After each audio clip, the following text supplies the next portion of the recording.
organizational behavior is a new course that we are going to study. This is quite unfamiliar for you because you might not have come across this topic or this course during your plus 2 studies or previous semesters of your degree. This subject was previously called industrial psychology, and psychology is understood as a study of mind and behavior. American Psychological Association, psychology as a study of mind and behavior. And you might have heard about Sigmund Freud. And Sigmund Freud is widely acknowledged or considered as the father of modern psychology. And this is the picture of Sigmund Freud. He developed psychoanalytic theory or psychodynamics, which threw light to the inner thoughts, feelings, sentiments of human beings. So Sigmund Freud is considered as the father of modern psychology. And when we hear the word organizational behavior, we understand that there are two words. One is organization and the other one is behavior. Organization, we have studied that during the first semester of our degree course or BBA program. And we know behavior is what a person does. We exhibit a lot of behaviors. Every living organism exhibits behaviors. So behavior is what a person does. And in this context, organizational behavior can be understood as the behavior of people in organizations. And the acronym OB or the short form OB is used to denote organizational behavior. So organizational behavior can be understood as the behavior of managers and other employees in the organization. They exhibit different kinds of behaviors in the organization. So in this particular course, organizational behavior, we try to understand the motives, the causes behind the behavior of managers and other employees in the organization. And when we think about managers, normally what they do, and we know that managers are individuals who achieve goals through other people. In other words, managers try to achieve the goals of the organization through the efforts of other individuals or other people working in the organization. And as managers, they are involved in various managerial activities. Let us think about some of the managerial activities that a manager engages. As a manager, he or she may be making decisions.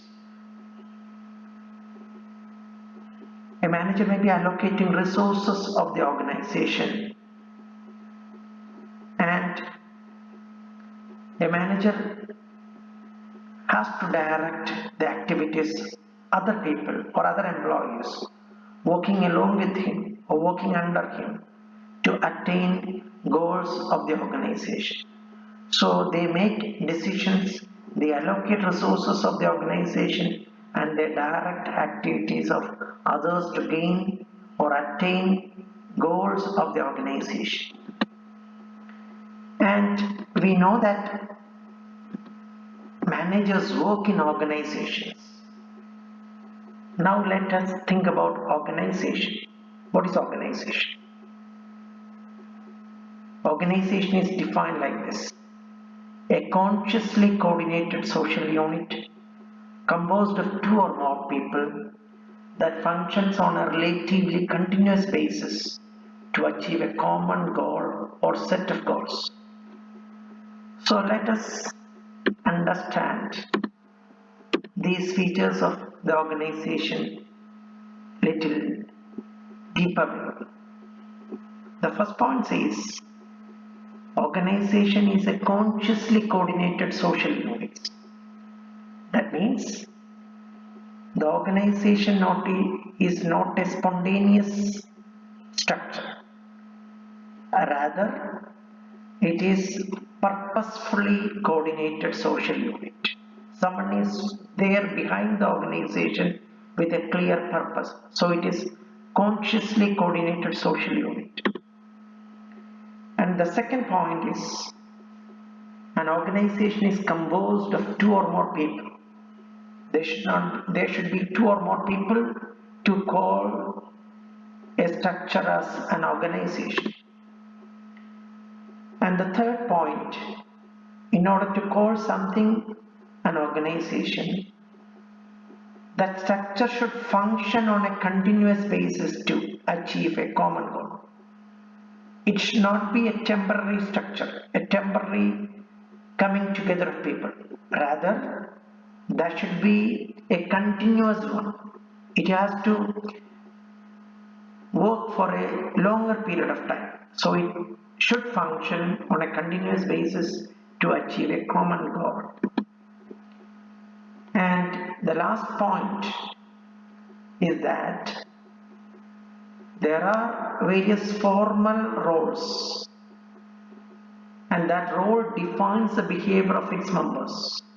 So organization is characterized by formal roles that define the behavior of its members.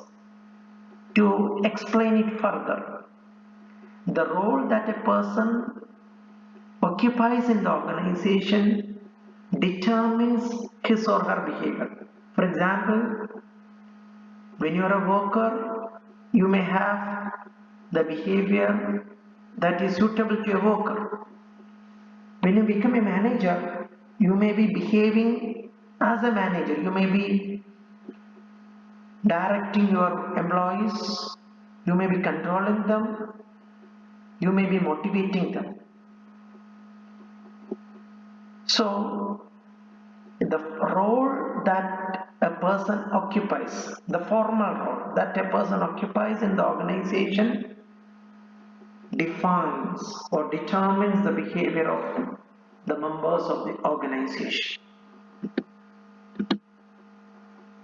And we know that we see the organization from outside. When we see the organization from outside, are we seeing the entire aspect of an organization? Or are we seeing only some of the elements of the organization?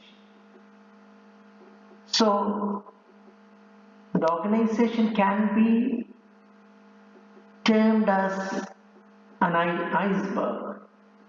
We know that the speciality or one of the major features of an iceberg, when an iceberg is put in water, normally we cannot see the entire structure of the iceberg. Rather, we may be seeing only the tip of the iceberg.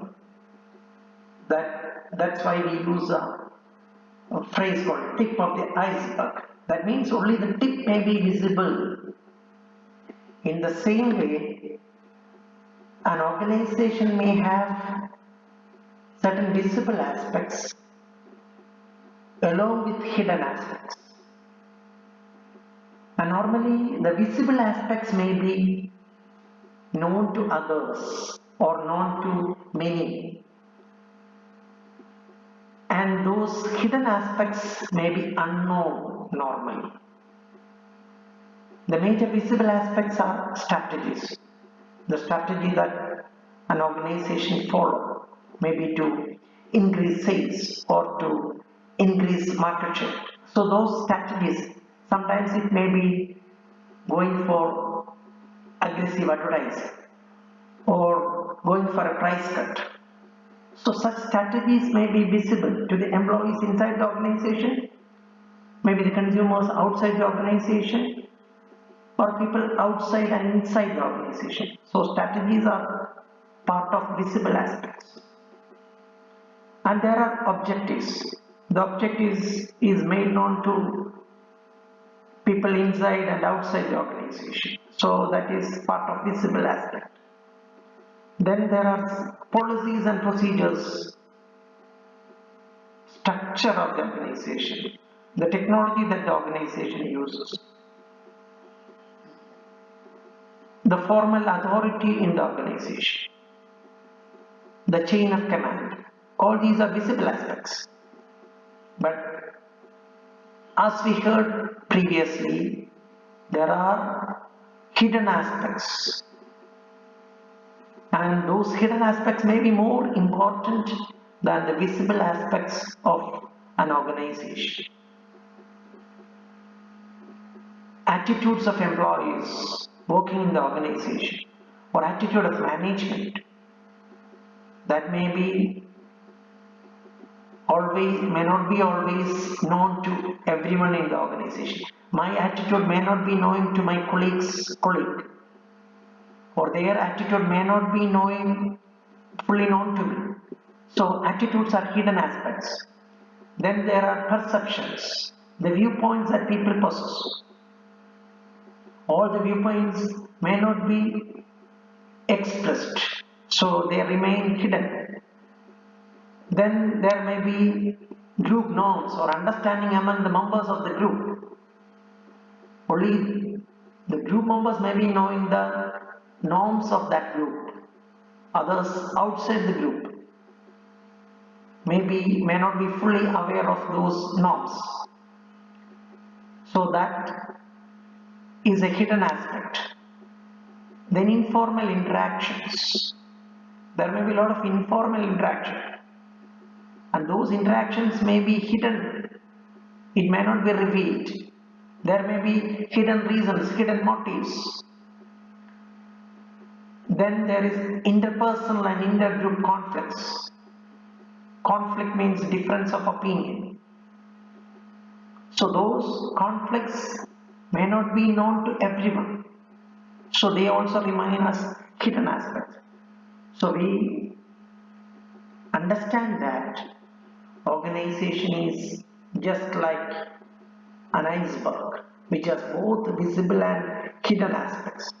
And sometimes the hidden aspect may be larger than the visible aspects. So we should not believe that what we see about the organization or in the organization is not the entire organization. There is a hidden organization which is unknown to us. So that is the organization as an iceberg.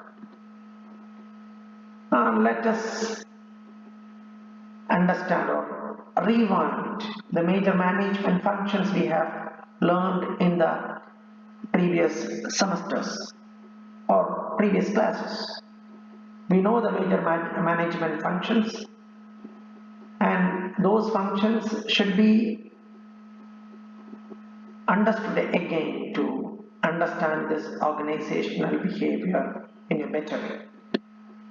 So we know there are 5 management functions such as planning, organizing, staffing, leading or directing, and controlling. So here staffing is not included as part of this particular discussion because Organizational behavior deals with people in the organization, and people in the organization exist as a result of staffing. So the other four functions such as planning, organizing, leading and controlling are to be understood in a better way along with the fifth or staffing. And we know what is planning. It's a process that includes defining goals, establishing strategy and developing plans to coordinate activities. We have seen various definitions of planning. So it is thinking in advance about what is to be done in future. So as part of planning, we define goals, we decide goals, and we find out or establish the strategy to achieve the goal. And we think about how we can coordinate activities of various people involved in the organization. All these are part of planning function of management. And the next function is organizing. In organizing, we decide the tasks to be done to achieve the goal. What are the tasks to be done? Who is to do them? How the tasks are to be grouped? Who reports to whom? And where decisions are to be made. So all these aspects of organizing are related to the work to be carried out or tasks to be carried out. And as part of this organization, we identify various jobs to be done to achieve the goal. And after identifying them, sometimes we may go for grouping similar jobs or activities. And such clustered or grouped activities or tasks may be assigned to someone to perform that. So we decide who has to do that particular activity.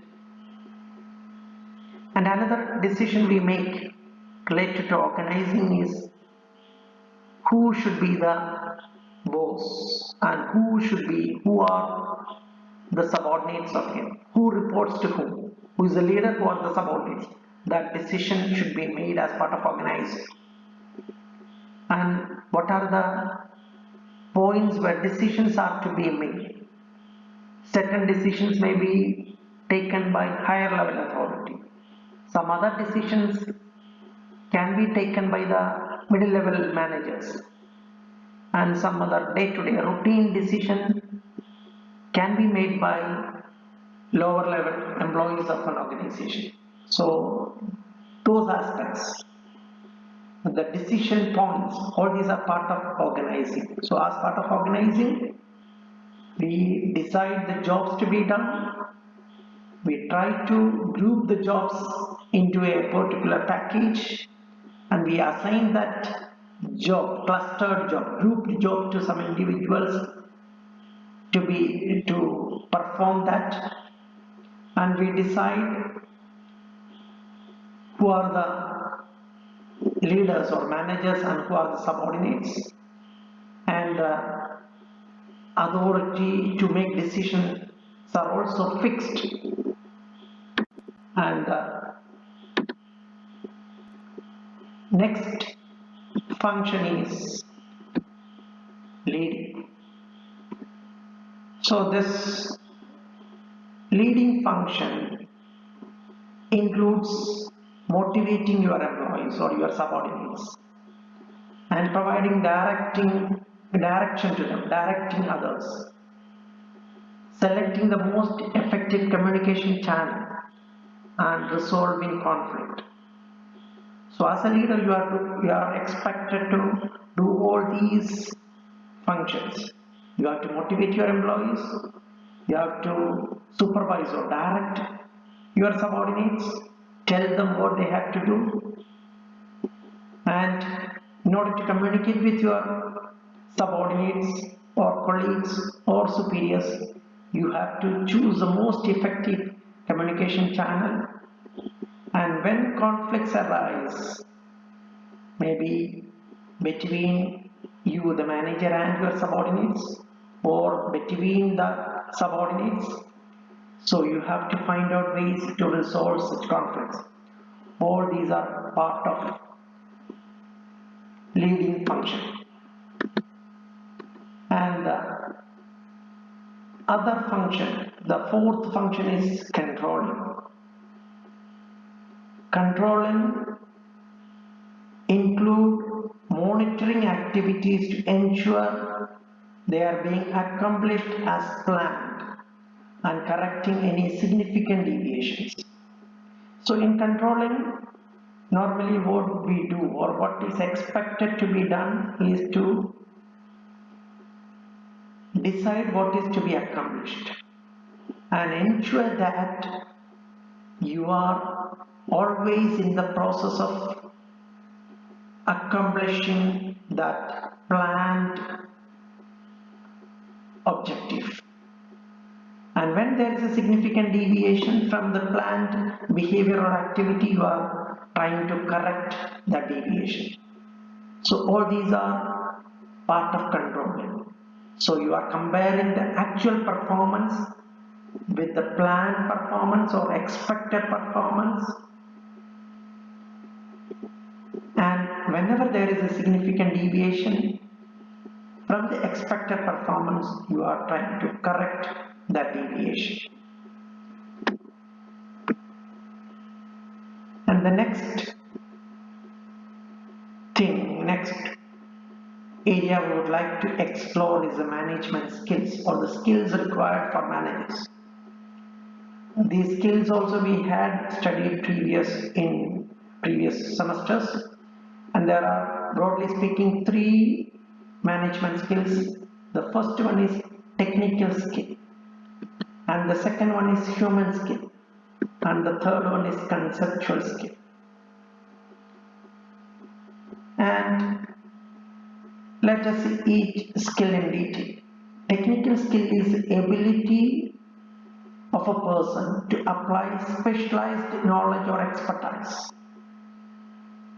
So it is ability to apply a particular knowledge. And the next is human skill, and that is ability to work with human beings, understand them, motivate them, both individually and in groups.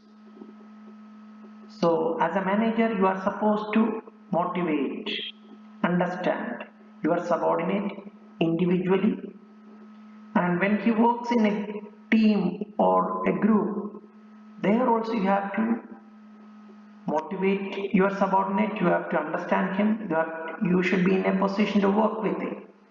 So that shows your human skill.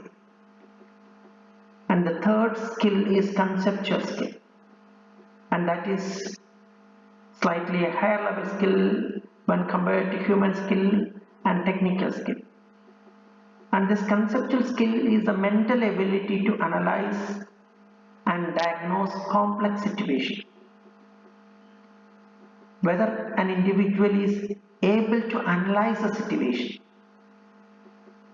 whether he is able to see the big picture of a particular situation, or in other words, whether he is able to look the situation from a higher levels of point of view. So there are three skills required for every manager. Technical skill. As a manager, the person should know how to apply a knowledge or expertise he has or she has. And every manager should have human skills. He should be able to work with individuals, understand them, motivate them. And every manager should have conceptual skill. He should be able to analyze complex situations.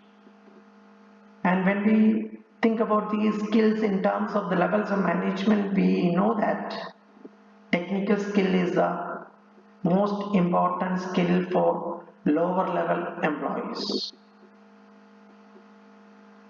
And the other two skills are comparatively lesser important for lower level employees. Human skill, they require it in order to work with their colleagues, but conceptual skill, comparatively lesser amount of conceptual skill is required for lower levels of employees. When we think about middle levels of management or middle level manager, the most important skill he or she should have is the human skill, followed by conceptual skill. But he should also have technical skill. Then only he can motivate or direct his subordinate. And for top level managers, the most important or crucial skill is the conceptual skill. They should have the ability to understand the situation, the whole situation. And after conceptual skill, the top level managers require human skill because they have to understand human beings, they have to motivate them. And the least important skill for top level management is technical skill because they may not be doing the lower level works. So these are the management skills.